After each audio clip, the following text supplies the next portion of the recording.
Before we leave today, I thought I'd show you my home away from home. This is where I office full-time since I'm just an interim host on Oklahoma Gardening. This is the Tulsa County OSU Extension Center. And if you live in the Tulsa area, come visit us. We're at 4116 East 15th Street. Our offices are open every day from 8 to 4:30 and through the lunch hour, and our master gardeners are on duty to help you with gardening questions. And I really wanted to show you the surprise that's behind our building. Now, fronting on 15th Street, we have a front landscape, but back here is our annual and perennial garden that Barry Fugit and the master gardeners planted a few years ago. And I thought maybe some of you just might have a south-facing wall that's a hot box like this one, and I'd give you some tips on how to take care of it. You might notice that we have an overhead irrigation system. Now, working with this garden over the years, we found that using drip irrigation was not compensating for the heat factor from the brick wall and the sidewalk and the parking lot. And so we've had to use these not only for irrigating but also for a cooling effect in order to have this display garden back here. I did want to show you some of the plants that do well in hot locations, both annuals and perennials, to give you some ideas if you have a tough location right around the brickwork of your house. First of all is good old Lantana.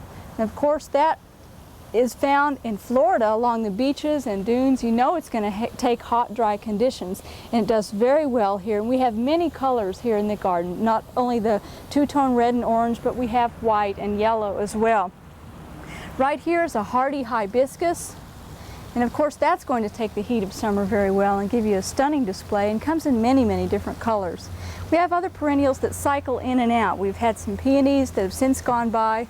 We have some annual red salvia that does very well, and the tones in this garden are yellows and blues with occasional reds to accent it. And if you're planting a perennial garden, you might think about what your color theme is. And right here is a perennial that is just a standout in the garden. This is called Heliopsis, or false sunflower.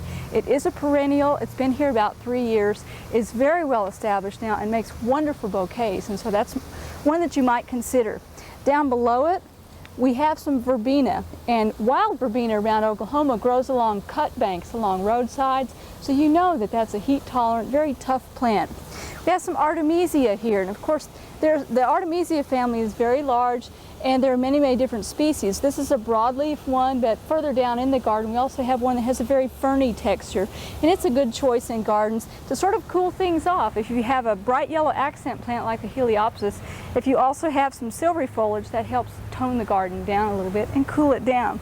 On down here we have some Zinnia Angustifolia that is very, very heat tolerant, does well, and this one is powdery mildew resistant.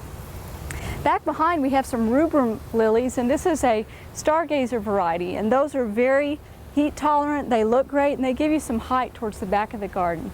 Then back on over here is Coreopsis Moonbeam, and you're probably familiar with the yellow Coreopsis that a lot of people have in their wildflower gardens and so forth, but Moonbeam was a perennial plant of the year a few years ago. Gives outstanding lemon yellow color, which is almost a cooling effect late in the season in the garden. Does great in full sun. Right here is the flower carpet rose, and we're starting to see this sold in a lot of nurseries. We have a trial plant of that here. It has bright, shiny foliage, very disease resistant. There's not a bit of black spot on that. It has stayed low growing. And take a look at that flower color. That clear pink is gorgeous in the summertime. Back over here, of course, is hardy blue salvia, and that's a wonderful plant in the garden. The foliage is attractive enough, but then you have these nice spikes of cool blue. And of course we have some annual petunias here, and then we have some purslane, or rather some purslane right here that is related to moss rose. It's in the same plant family, and you see that in a lot of hanging baskets, but you could have it cascade over the edge as these are doing right here.